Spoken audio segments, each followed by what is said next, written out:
ಹರೇ ಶ್ರೀನಿವಾಸ. ಶ್ರೀರಾಮ ಭುಜಂಗ ಪ್ರಯಾತ ಸ್ತೋತ್ರ 7ನೇ ಶ್ಲೋಕದಿಂದ ಮುಂದಕ್ಕೆ ಹೇಳ್ತಾ ಇದ್ದೀನಿ.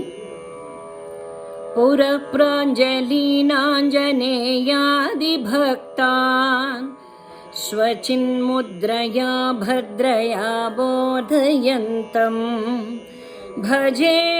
ಭಜೇಹಂ ಸದಾ ರಾಮಚಂದ್ರಂ ತ್ವದನ್ಯಂ ನ ಮನ್ಯೇ ನ ಮನ್ಯೇ ನ ಮನ್ಯೇ ತ್ವದನ್ಯಂ ನ ಮನ್ಯೇ ನ ಮನ್ಯೇ ನ ಮನ್ಯೇ ಯದಾ ಮತ್ಸಮೀಪಂ ಕೃತಾಂತಃ ಸಮೇತ್ಯ ಪ್ರಚಂಡ ಪ್ರಕೋಪೈರ್ಭಟೈರ್ಭಿಷ್ಯಯೇನ್ಮಾಂ ತದಾವಿಷ್ಕರೋಷಿ ತ್ವದೀಯಂ ಸ್ವರೂಪಂ ಸದಾ ಪತ್ಪ್ರಣಾಶಂ ಸಕೋದಂಡಬಾಣಾಂ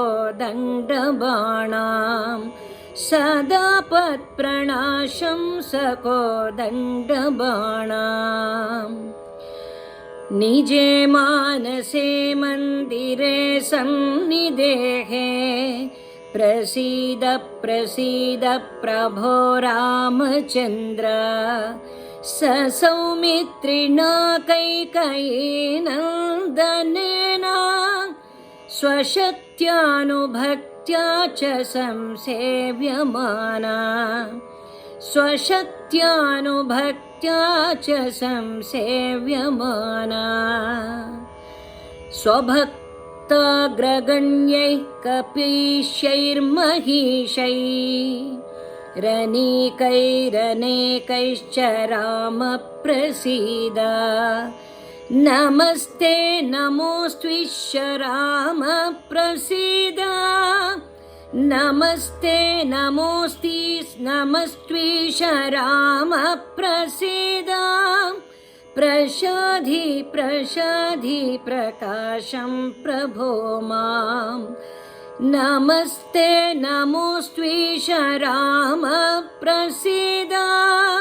ಪ್ರಸಾಧಿ ಪ್ರಸಾಧಿ ಪ್ರಕಾಶಂ ಪ್ರಭೋ ಮಾಂ. ತ್ವಮೇವಾಸಿ ದೈವಂ ಪರಂ ಮೇ ಯದೇಕಂ ಸುಚೈತನ್ಯಮೇತತ್ತ್ವಧನ್ಯಂ ನ ಮನ್ಯೇ ಯತೋ ಭೂತಮೇಯಂ ವಿಯದ್ವಾಯುತೇಜೋ